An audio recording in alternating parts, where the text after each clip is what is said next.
बराह रास्त आपको ले चलेंगे। कराची में इस वक्त पीपल्स पार्टी सिंध के सदर सईद गनी न्यूज़ कॉन्फ्रेंस कर रहे हैं। Shall be binding on us and on our heirs, legal representatives, executors and administrators।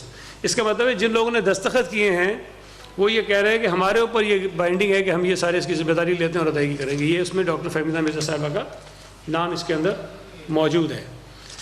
अच्छा, इनके जब कागजात जमा हुए तो मुख्तलिफ़ लोगों ने मुख्तलिफ़ रिटर्निंग अफसर्स के सामने ऑब्जेक्शंस फाइल किए। सादिया साहिबा बैठी हैं, इन्होंने यहाँ जो रिज़र्व सीट्स पे उन्होंने कागजात जमा कराए, डॉक्टर फहमीदा मिर्ज़ा ने, इन्होंने यहाँ ऑब्जेक्शन, मुख्तलिफ़ लोगों ने मुख्तलिफ़ नशिस्तों पर जहाँ इनकी फैमिली ने कागजात जमा कराए थे उन्होंने जो है ये एतराज़ात उठाए। अच्छा, इसमें आपको पता है कि जब कागजात कोई भी कैंडिडेट फ़ाइल करता है, नॉमिनेशन पेपर जब फाइल करता है तो जो आरओ होता है वो तमाम तफसीलात मुख्तलिफ़ इदारों को वो भेज देते हैं और वहाँ से फिर क्लियरेंस सर्टिफिकेट्स आते हैं कि हाँ जी कोई यूटिलिटी बिल की इनके ऊपर नहीं है, किसी बैंक का कर्जा इनके ऊपर नहीं है, किसी केस में सज़ा इनके पास नहीं है। तो तमाम इदारे जो हैं वो अपनी क्लियरेंस आरओ के पास भेजते हैं और जब हम स्क्रूटिनी के लिए जाते हैं तो आरओ के पास वो सारी तफसीलात पहले से मौजूद होती हैं कि किस किस इदारे ने क्या क्या कुछ इस कैंडिडेट के मुतालिक लिख के भेजा है। तो जब इनका केस गया तो ये एक ख़त है चीफ इलेक्शन कमिश्नर को भेजा हुआ है स्टेट बैंक ने। उसमें उन्होंने ये लिखा है कि जी जो नॉमिनेशन पेपर है उसमें आपको पता लिखा होता है कि जी 20 लाख से ऊपर जो है अगर किसी, बल्कि वो मैं पढ़ देता हूँ ताकि आपको आसानी हो जाए। ये नॉमिनेशन पेपर है इनका जी ये, और इसमें एक तो जहाँ एसेट्स और लाइबिलिटीज़ लिखते हैं अपनी कॉलम में, ये एक फॉर्म होता है इसके अंदर जिसमें एसेट्स लिखने पड़ते हैं कि मेरे असासे क्या क्या हैं, उसकी तफसीलात हम देते हैं। और उसके बाद जो ये आखिरी होता है ये लाइबिलिटीज़ हैं कि मेरे ऊपर क्या क्या लाइबिलिटीज़ हैं वो मेंशन करते हैं। ये डॉक्टर फहमीदा मिर्ज़ा साहिबा का फॉर्म है और इसमें इन्होंने कहीं पर भी लाइबिलिटीज़ का जिक्र नहीं किया कि मेरे ऊपर कोई लाइबिलिटी भी है, कोई कर्जा भी है, कोई मैंने डिफ़ॉल्ट भी किया है कि मुझे ये पैसे अदा करने हैं। अच्छा, उसको हटा दें अगर हम एक चीज़, एक नज़र के लिए, एक लम्हे के लिए कि कोई डिफ़ॉल्ट हुआ है, कोई कर्जा इनके ऊपर था या नहीं था, इसमें ना लिख कर भी उन्होंने कंसीलमेंट ऑफ फैक्ट्स किए, उन्होंने हक़ाइक़ छुपाए हैं। और ये भी आपके इल्म में है कि अगर कोई कैंडिडेट कोई चीज़ छुपाता है तो सिर्फ इस बुनियाद पर भी उसके पेपर मुस्तरद हो जाते हैं। तो अगर हम एक लम्हे के लिए छोड़ दें ये सारी बातें कि कर्जा इनके ऊपर था नहीं था, दिया नहीं दिया, ये जो नॉमिनेशन पेपर उन्होंने भरा है इसके अंदर भी उन्होंने कंसीलमेंट की है और ये ब्लैंक छोड़ा हुआ है इन्होंने, ये आपके सामने है। अच्छा, फिर इसी में सुप्रीम कोर्ट का एक फ़ैसला आया था 2018 में, जिसके बाद उन्होंने तमाम उम्मीदवारों के ऊपर ये लाजम कर दिया, जो इसका पॉइंट बी है, बिल्कुल शुरू में लिखा हुआ है, बिल्कुल शुरू में, उसमें ये कहता है no loan for an amount of 2 million rupees और मोर is obtained from any bank, financial institution, cooperative society or corporate body in my own name or in the name of my spouse or any of my dependents or any business concern। अब ये क्या कहता है कि किसी bank से, किसी financial institution से, किसी कॉरपोरेट बॉडी से मैंने या मेरे शौहर ने या बीवी ने या मेरे डिपेंडेंट जो बच्चे हैं उन्होंने कर्जा कोई नहीं लिया, उसका डिफ़ॉल्ट नहीं किया, और इवन अगर बिजनेस कंसर्न है तो उसने भी नहीं लिया। मतलब ये कि मिर्ज़ा शुगर मिल तो नहीं किया ना, तो अगर मिर्ज़ा शुगर मिल का तब भी इनके ऊपर आता है, अगर जुल्फ़िकार मिर्ज़ा का है तब भी इनके ऊपर आता है, अगर फहमीदा मिर्ज़ा का है तब भी इनके ऊपर आता है। तो ये इसके अंदर वाज़ेह तौर पर लिखा हुआ है और यहाँ सिर्फ 20 लाख की बात है। यहाँ जो मैं आपसे बात कर रहा हूँ तकरीबन 22 करोड़ रुपए की है। तो इन्होंने इस फॉर्म के अंदर भी एक तरह से ये छुपाया और इसके अंदर उन्होंने नहीं लिखा। अब जो ख़त भेजा इनको इलेक्शन कमीशन ने, जब आरओ सबकी तफसीलात भेजता है तो इन्होंने ये ख़त भेजा और इस ख़त में ऊपर तो वही लिखा है कि जी क्या तफसीलात दी जाती हैं, लेकिन नीचे लिखा है कि further candidate spouse dependent is also director owner of the following companies having overdue write off amounting to rupees 2 million and above for last 1 year. अब इसमें जो नाम इन्होंने दिए हैं वो इनकी वालदा हैं गालिबन बिल्किस जफर मिर्ज़ा साहिबा, शायद जुल्फ़िकार मिर्ज़ा साहब की, तो ये इनके नाम है। फिर आगे डॉक्टर फहमीदा मिर्ज़ा साहिबा का नाम है और ये दूसरी भी इसमें नाम इनका दिया हुआ है, ठीक है जी, ये एक उनका आ गया। अच्छा, इंटरेस्टिंगली उसके बाद 1 जनवरी को जब छुट्टी है स्टेट बैंक ऑफ पाकिस्तान एक खत जारी करता है।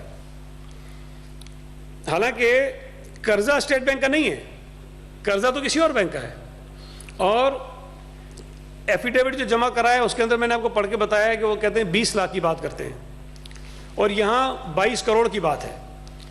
हाई कोर्ट की डिक्री हुई है और एक आध जगह पे कागजात पे जो एतराज़ है वो एमसीबी की तरफ से है, जो बैंक है उसने एतराज़ किया कि जी ये डिफ़ॉल्टर हैं और इनके कागजात एक्सेप्ट ना किए जाएं।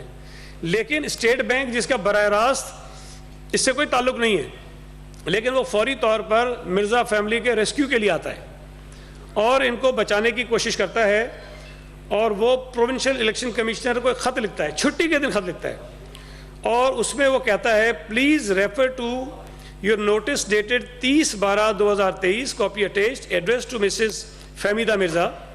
उनको लिखा है इलेक्शन कमीशन ने फहमीदा मिर्ज़ा को, जवाब ये दे रहे हैं, इन this regard it is confirmed that the overdues and right offs reported in hour later number, ये जो मैंने आपको पढ़ के सुनाया इलेक्शन कमीशन का खत dated 25/12/2023 related to companies and not to the individuals.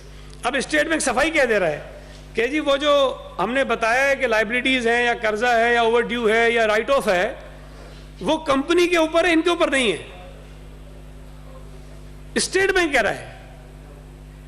सवाल ये पैदा होता है कि क्या स्टेट बैंक का ये काम रह गया कि किसी की इस तरह से सहूलतकारी करे जो कानूनी तौर पर कोई रास्ता कोई गुंजाइश नहीं है कि उनके पेपर एक्सेप्ट हों। इलेक्शन कमीशन के कवानीन, पाकिस्तान का इलेक्शन एक्ट, हमारा आइन सब वाज़े तौर पर ये कहते हैं कि अगर किसी ने डिफॉल्ट किया है, कर्जा माफ कराया है, वो इलेक्शन नहीं लड़ सकता, वो नहीं लड़ सकता, उसकी फैमिली नहीं लड़ सकती। यहाँ पर जो स्टेट बैंक है, गवर्नर साहब हैं, वो मिर्ज़ा फैमिली की सहूलतकारी के लिए आते हैं और छुट्टी के दिन एक ख़त जो है वो लिख देते हैं कि जनाब ये कंपनी के ऊपर है, इंडिविजुअल के ऊपर नहीं है। लेकिन फिर उसके एक दिन बाद, बीच में एक दिन छोड़ के 3 तारीख को बैंक के खत लिखता है जिसका पैसा है, जिसने केस जीता हुआ है, जिसने आरओ के पास एतराज़ फाइल किया हुआ है। स्टेक होल्डर तो बैंक है ना, स्टेट बैंक तो नहीं है। वो ये कहते हैं clarification regarding letter number BCPD ECP dated 1 January, छुट्टी के दिन वाला खत जो लिखा है उन्होंने, उसकी क्लैरिफिकेशन बैंक दे रहा है। वो कहते हैं कि bank being credited to the loan to Mirza sugar mills has found from social media, electronic media. वो कहते हैं हमें तो मीडिया से पता चला कि कोई खत इस तरह का आपने लिखा हुआ है। Please refer to your notice dated 30/12/2023, जो हमने 23 का जो खत पढ़ा जिसकी जवाब में स्टेट बैंक ने लिखा था। In this regard it is inform that the overdues and write off reported in our letter, ये जो स्टेट बैंक ने खत लिखा उसका उन्होंने रेफरेंस दिया। अब जो क्लैरिफिकेशन दे रहा है बैंक वो जरा सुन लें आप। वो कहते हैं we hereby submit the following factual position of the case. The candidate for reserve and general seat Mrs Fahmida Mirza was guarantor to the loan in her personal capacity, being the director of the relevant time. At the relevant time, the Honorable Sindh High Court, Karachi, decreed the bank's recovery suit number B24 of 2003, via a judgment and decree dated 29th November 2023, whereby the decree was passed against the company as well as the guarantors. It is further stated that under the law, the liability of a guarantor is coextensive with that of the principal debtor. The candidate, Mrs. Fahmida Mirza, is a judgment debtor in a decree for the sum of rupees 21 crore 97 lakh with cost of funds and cost of suit till date of realization in her personal capacity along with other judgment debtors. The decree establishes default beyond the iota of any doubt. It is therefore requested to intimate to the relevant election commission of Pakistan the prevalent facts of the loan extended to Mirza Sugar Mills and the legal effect of the decree dated 29/11/2023 against Mrs. Fahmida Mirza. ये जिस bank का कर्जा है वो state bank को कह रहा है कि भाई तुम ये कैसे कह रहे हो कि सिर्फ कंपनी जो है वो उसके ऊपर होता है और जो पर्सनल है उनके ऊपर नहीं होता, जबकि गारंटर जो है उसमें फहमीदा मिर्जा है, उसके दस्तखत हैं। अब देखें ना, कंपनी को अगर कर्जा दिया है और कंपनी डिफॉल्ट कर गई है तो उसका कोई गारंटर जमानती तो है ना। जमानती क्या होता है? वही होता है कि जी अगर कर्जा नहीं हो तो मैं जिम्मेदार हूं। और इसमें जो गारंटर्स हैं जिसमें दस्तखत हैं लोगों के, उसमें सबसे पहला दस्तखत डॉक्टर फहमीदा मिर्जा का है। अब स्टेट बैंक ये कैसे कह सकता है कि नहीं फहमीदा मिर्जा जिम्मेदार नहीं है इसकी? या तो स्टेट बैंक कह दे कि ये जो उन्होंने खत लिखा है ये मुल्क में तमाम जितने लोगों ने कर्जे लिए सबके ऊपर लागू होता है, गारंटर्स आजाद हैं। जिसने जमानत दी है कर्जे की वो आजाद है, उस समय नहीं पूछेंगे हम। तो या तो ये कह दें वो, अगर ये इतनी उनके अंदर ताकत है तो ये कानून बना दें, सबके ऊपर लागू कर दें ये कि जो जमानती होगा कर्जे का उससे हम नहीं पूछेंगे, बस जमानती आजाद है, भले डूब जाए पैसा उसका डूब जाए। तो मैं ये समझता हूं कि स्टेट बैंक का जो किरदार है वो बहुत ही अफसोसनाक है, काबिल मुज़म्मत है। स्टेट बैंक रेगुलेटर है बैंक्स का, उसको देखना चाहिए कि बैंक का गलत कर रहा है। ये नहीं करना चाहिए कि अगर बैंक ठीक भी कर रहा है, कोर्ट का फैसला भी आ गया है, इलेक्शन कमीशन की सब चीजें ठीक हो गई, तो अचानक से स्टेट बैंक निकल आता है कि नहीं नहीं नहीं नहीं ये ऐसा ना करो, इसके पेपर रिजेक्ट ना करो और इसके ऊपर पैसे नहीं है। तो मैं ये समझता हूं कि ये एक बड़ा क्लियर कट सीधा सीधा केस है और डिक्री हुई। और इंटरेस्टिंगली जो डिक्री हुई 29 नवंबर 2023 को मिर्जा फैमिली ने उसके खिलाफ कोई अपील फाइल नहीं की। जब अपील फाइल नहीं की उसका वक्त गुजर गया, इसका मतलब ये है कि जो डिक्री हुई है उसको उन्होंने एक्सेप्ट किया हुआ है और ये पैसे उन्होंने जमा कराने। अच्छा, मजीद जो मालूमात हैं हमारे पास, इत्तलात हैं इधर उधर से, कि स्टेट बैंक आज भी कोशिश कर रहा है कि बैंक और मिर्जा फैमिली के दरमियान कोई सेटलमेंट करा दे कि किसी तरह से इनके पेपर बहाल हो जाएं। देखिए, हमें एतराज़ इस बात पे नहीं है कि अगर किसी कैंडिडेट के पेपर रिजेक्ट हुए हैं किसी बुनियाद पर तो वो अपने पेपर को रिस्टोर कराने के लिए कोशिशें करे, भागदौड़ करे, बैंक से रब्ता करे, जो उनकी अंडरस्टैंडिंग सेटलमेंट होता है उनका मामला है, बैंक का मामला हो जाए। लेकिन जो स्टेट बैंक का किरदार है वो मशकूक है। स्टेट बैंक का ये काम नहीं है कि किसी कैंडिडेट के पेपर्स को बहाल कराने के लिए बैंक को जाके वो अप्रोच करे और बैंक को कहे कि तुम इनके साथ बैठो और बैंक को ये कहे कि इनके साथ बैठ के तुम सेटलमेंट करो। ये जो तरीक़ेकार उन्होंने अपनाया है स्टेट बैंक ने, वो बहुत ही काबिल मुज़म्मत है। मैं तो इलेक्शन कमीशन से मुतालबा करता हूँ कि स्टेट बैंक के इस किरदार के का वो नोटिस लें और इस पर एक्शन लें और स्टेट बैंक को रोकें कि ये तुम्हारा काम नहीं है कि तुम किसी कैंडिडेट के पेपर बहाल करने में कोई किसी किस्म की सहूलतकारी करो। और ये हमारी गुजारिशात थी। बाकी कोई बात अगर वकील साहब बैठे करना चाहते हैं, ऐड ऑन करेंगे आपसे कोई? एक सिर्फ छोटी सी गुजारिश, शिराज राजपूत साहब बैरिस्टर जी, एक सिर्फ छोटी सी गुजारिश करूं कि ये ओवरऑल जो पहला लेटर आया है इलेक्शन जो स्टेट बैंक की तरफ से, उसमें लोन मिर्जा फैमिली का 1 अरब रुपए से ज्यादा का है और डिफॉल्ट जो हुआ है वो तकरीबन 22 करोड़ का हुआ है।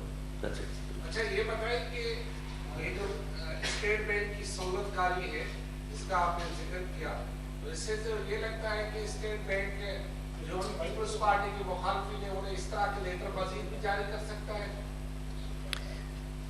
देखिए, अब ये तो हमें नहीं पता जारी कर सकता है कि नहीं कर सकता है, करेगा कि नहीं करेगा, लेकिन हमने तो आपके सामने एक उसूली बात रखी है। एक चीज़ हमारे इल्म में आई, पेपर्स मौजूद हैं, कवानीन मौजूद हैं, इलेक्शन कमीशन का फॉर्म मौजूद है, आपके सामने रखा है कि इलेक्शन कमीशन स्टेट बैंक इस केस में कम से कम सहूलतकारी कर रहा है। अगर कहीं और करेगा तो हम ज़रूर उस पर भी बात करेंगे। सलाह दूँगी बात जी।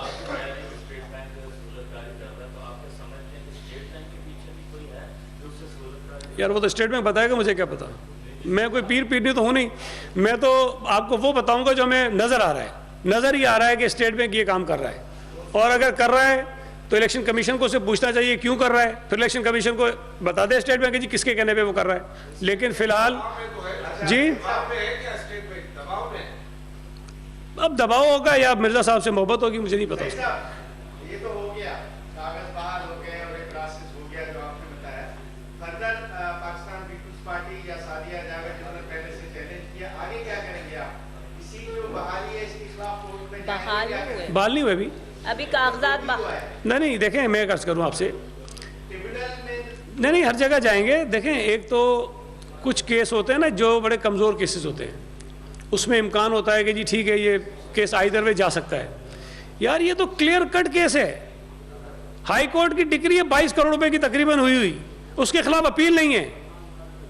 अब या तो वो 22 करोड़ रुपए अदा करेंगे बैंक को, इस डिफॉल्ट से अपने आप को निकालेंगे, लेकिन उसके बाद भी है कि एक और अहम चीज है, कंसीलमेंट ऑफ फैक्ट्स है कि आपने अपने नॉमिनेशन के पेपर्स में कंसीलमेंट की है। कर्जे वाला मैटर एक तरफ है, पहला तो 22 करोड़ उनको देना पड़ेगा, अगर दें वो अपने आप को क्लियर कराएं उससे, एक तो ये रास्ता हो सकता है। दूसरा ये कि अगर ये कर भी दिया तब भी फिर ये सवाल तो अपनी जगह रहेगा कि ये आपका जो नॉमिनेशन फॉर्म है ये तो चेंज नहीं हो सकता ना, इसके अंदर जो चीजें आपने छुपाई हैं, क्या कंसीलमेंट की बुनियाद पर देखें कोई आदमी अपनी 1 लाख की मोटरसाइकिल ना लिखे, उसके पेपर रिजेक्ट हो जाते हैं। एक मुझे याद है कोई पंजाब के एमएनए थे, वो एमएनए मुंतखब हो गए, बाद में केस हुआ कि किसी मस्जिद का कोई अकाउंट था जिसके अंदर वो को सेक्रेटरी थे, मस्जिद का अकाउंट था कोई, और थोड़े से पैसे थे उसके अंदर। इस बुनियाद पे वो डीसीट हो गए कि तुमने वो अकाउंट अपने फॉर्म के अंदर क्यों नहीं लिखा था।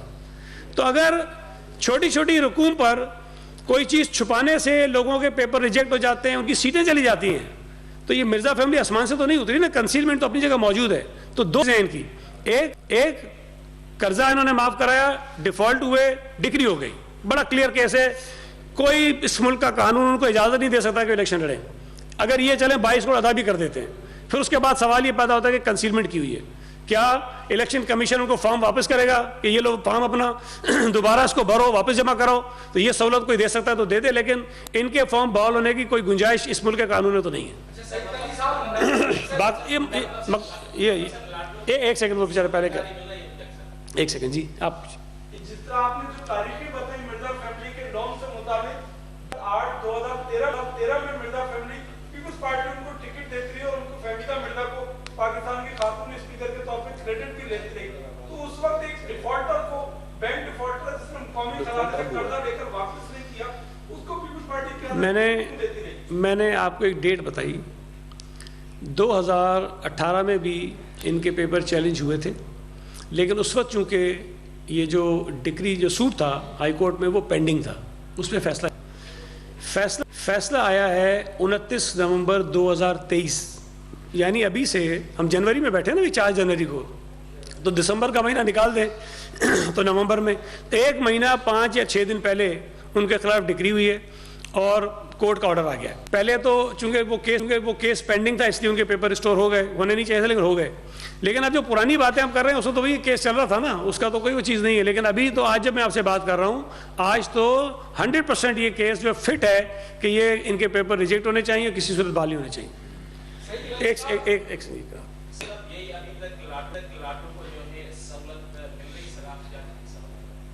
मैं तो आपको कह रहा हूँ कि सहूलतकारी हो रही है, इससे ज़्यादा वाजे में क्या कह सकता हूँ। और अफसोस की बात यह है कि स्टेट बैंक जैसा इदारा कर रहा है, अगर जिस बैंक के पैसे वो लिख के दे रहा है, हाई कोर्ट का फैसला उनके सामने पड़ा है, आपका नॉमिनेशन फॉर्म जो है वो ये कह रहा है, आपने जो एफिडेविट लिया है वो ये कह रहा है कि सारी चीज़ें जो मिर्जा फैमिली के अगेंस्ट जाती हैं, लेकिन यहाँ पे वो तो स्टेट बैंक तुला हुआ है। पहले वो ख़त लिखा, जब उस खत का जवाब बैंक ने दे दिया तो बैंक आगे सेटलमेंट कराने के चक्कर में लगा हुआ है। स्टेट बैंक का काम ये कब से हो गया कि वो बिठा के इस तरह के इलेक्शन से पहले सेटलमेंट करा लोगों के। कहाँ है? अच्छा, मैं डर गया मेरे सर पे खड़े चल।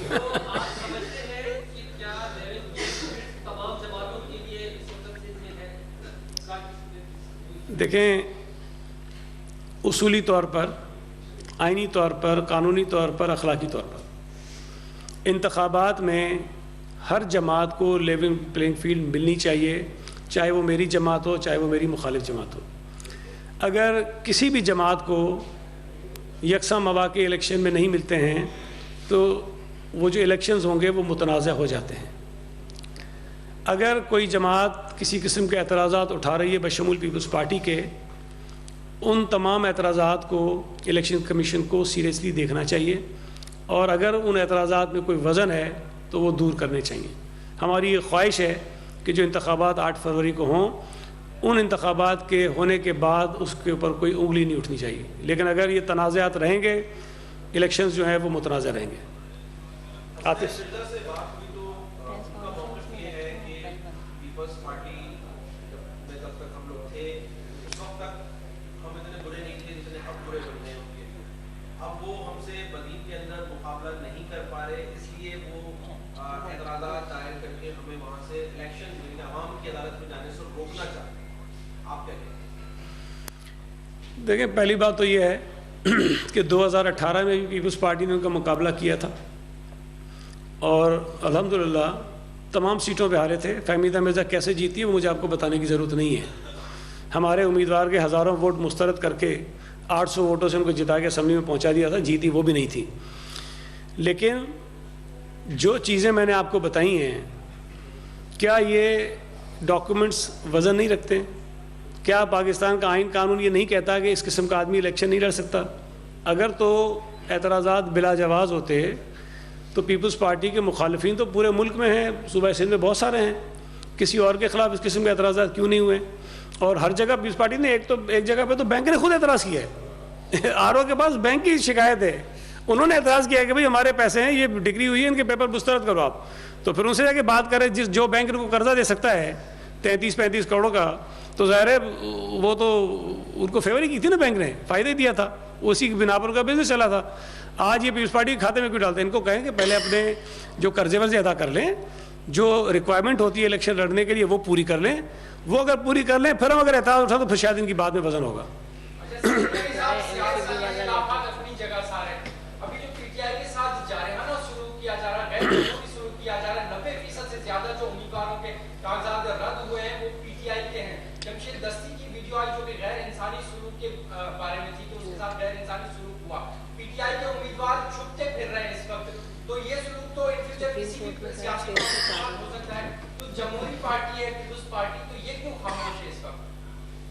मेरे भाई, पहली बात तो ये है कि पता नहीं आपको कहाँ से डेटा मिल गया कि 90% पेपर उनके रिजेक्ट हो गए। हाँ, देखें पूरे पाकिस्तान में जो नामजदगी लोगों की मुस्तरद हुई है उसमें सबसे ज़्यादा जो पेपर रिजेक्ट हुए थे वो 2018 में हुए थे, 2013 में भी हुए थे और इस मरतबा भी हुए हैं। अगर आप उनकी परसेंटेज निकाल लें तो 2023 में रिजेक्ट होने वाले पेपर्स की जो परसेंटेज है वो ज़्यादा नहीं है, वो उतनी है जो रिवायती तौर पर हर इलेक्शन में होते हैं, बल्कि शायद इससे ज़्यादा पेपर मुस्तरद हुए थे पिछले इलेक्शन में। यार इसको बेचारे को तसल्ली तो कराने दो। तो अभी देखिए, पहली बात यह है कि पीटीआई के पेपर मुस्तरद होने की शायद ज़्यादा वजह ये होगी कि उनके बहुत सारे लोगों के ख़िलाफ़ केसेस हैं और बहुत सारे लोग उनके मफरूर हैं। अगर कोई आदमी मफरूर होगा तो उसको अपना नॉमिनेशन पेपर फाइल करने में दिक्कत होती है, मुश्किलात होती हैं और उसमें कहीं ना कहीं कोई कमी कोताही रह जाती है। या तो वो खुलकर आते अपने पेपर्स जमा कराते, और मैंने आपके सवाल से पहले एक बात कही कि तमाम जमातों को लेवल प्लेइंग फील्ड मिलनी चाहिए। अगर जमशेद दस्ती की बात करते हैं उसकी तहकीकात होनी चाहिए, अगर वो सच कह रहा है तो जिसने किया उसके खिलाफ कार्रवाई होनी चाहिए। लेकिन हम फ़ौरन से क्यों कह देते हैं कि पता नहीं वो सच कह रहा है, हो सकता है ना कह रहा हो सही, ये इम्कान ये भी तो सकता है कि गलत कह रहा हो। पीटीआई वाले इस मामले में बड़े चैम्पियन हैं, वो मारते भी हैं और रोते भी हैं, तो उनकी हर कही हुई बात पर आपको जो है वो यकीन इस तरह नहीं कर लेना चाहिए। पीटीआई ने जितना जहर हमारे इस माशरे में, हमारी मुल्क की सियासत में घोल दिया है, उस हमें उस जहर को निकालना है और लोगों के जहनों को सियासी तौर पर हमने ठीक करने की कोशिश करनी है। तो पीटीआई के साथ अगर ज़्यादतियाँ हो भी रही हैं तो वो तो फिर भी खुशकिस्मत हैं कि उनको अदालतों से रिलीफ मिल रही हैं। पेशावर हाई कोर्ट भी रात को खुल गई, उससे पहले भी बहुत सारी चीज़ें होती रहीं, लेकिन पीपल्स पार्टी के साथ तो कभी नहीं हुआ। जब से 1977 से कहानी शुरू करें, पीपल्स पार्टी के साथ जो कुछ इस मुल्क में हो, मुझे तो कभी कभी हैरत होती है मीडिया के दोस्तों पर भी, एंकर्स पर भी। वो 2017-18 में जो मियाँ साहब के साथ हुआ वहाँ से कहानी शुरू करते हैं। ओ भाई 77 से शुरू करो ना। जो शहीद भुट्टो के साथ हुआ, जो बेनज़ीर भुट्टो साहब के साथ हुआ, जो आसिफ अली ज़रदारी के साथ हुआ, जो पीपल्स पार्टी के कारकुनों के साथ हुआ, जो हमारे अहदेदारों के साथ हुआ, वो इस मुल्क के लगता है कि शहरी नहीं थे। उनके साथ जो जुल्म और ज़्यादतियाँ इस मुल्क में हुई हैं उनकी हमारी पार्टी को ख़त्म करने के लिए, उसका कभी किस्सा जिक्र किया कभी किसी ने? वो आते हैं जी मियाँ साहब को उसमें गलत निकाल दिया तो बड़ी ज्यादती कर दी, उनकी हुकूमत चली गई, उनको पनामी बेटे की तनख्वाह न लेने पे निकाल दिया। वो यार भुट्टो साहब को फांसी दे दी। बात तो यहाँ से शुरू करनी चाहिए कि जुल्फ़िकार अली भुट्टो को फांसी चढ़ा दिया बगैर एक किसी कोई कानून नहीं दुनिया में बनता कि जिस तरह से भुट्टो साहब को फांसी दी थी। तो मेहरबानी करके सियासी जमातों के साथ होने वाली ज़्यादतियों का जब तस्करा करते हैं, हम मजम्मत करते हैं अगर ज़्यादती नून लीग के साथ हुई है, हम मजम्मत करते हैं अगर ज़्यादती PTI के साथ होगी, अगर हम मजम्मत करेंगे अगर ज़्यादती MQ के साथ होगी, लेकिन कम अज़ कम मजम्मत पीपल्स पार्टी के साथ होने वाली ज़्यादतियों की भी होनी चाहिए। और ये सफ़र जो ज़्यादतियों का शुरू हुआ है वो पीपल्स पार्टी से शुरू है। मेहरबानी करके वहाँ से सिलसिला शुरू करें, फिर दूसरों का नंबर आएगा उस पर बात कीजिएगा।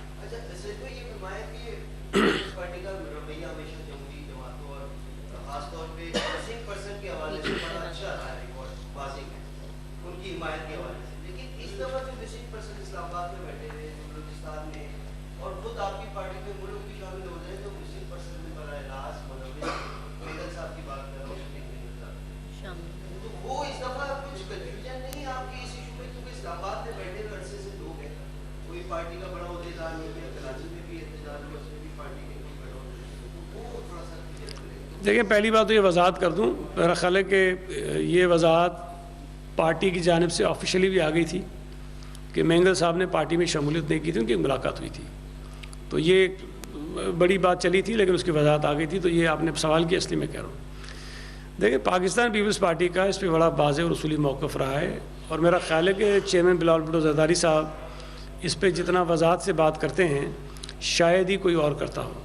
अब ज़ाहिर है मुल्क में बहुत सारी जगहों पे मुजाहरे और सारी चीज़ें हो रही होती हैं, ये मुमकिन नहीं होता कि हर जगह कोई पहुंच जाए, लेकिन पीपल्स पार्टी के जो नुमाइंदे हैं, पीपल्स पार्टी का एक पूरा ह्यूमन राइट्स का विंग बना हुआ है, वो बराह रास्त कंटिन्यूसली उन तमाम लोगों से राब्ते में रहता है। तो पीपल्स पार्टी अपना किरदार जो है वो अदा कर रही होती है। ये आपको कहीं शायद नज़र आ जाती हो कमी कोताही, लेकिन बहरहाल पीपल्स पार्टी शायद मैं अब भी समझता हूँ कि कई सियासी जमातों से आगे बढ़कर इस इशू पर बात करती है। Thank you.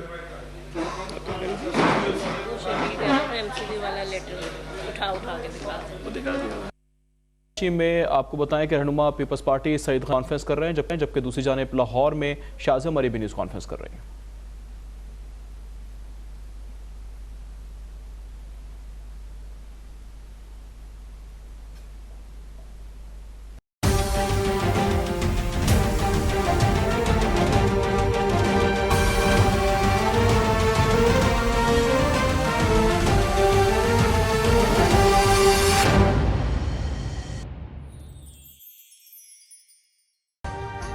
अभी सब्सक्राइब करें ताकि कोई खबर रह न जाए।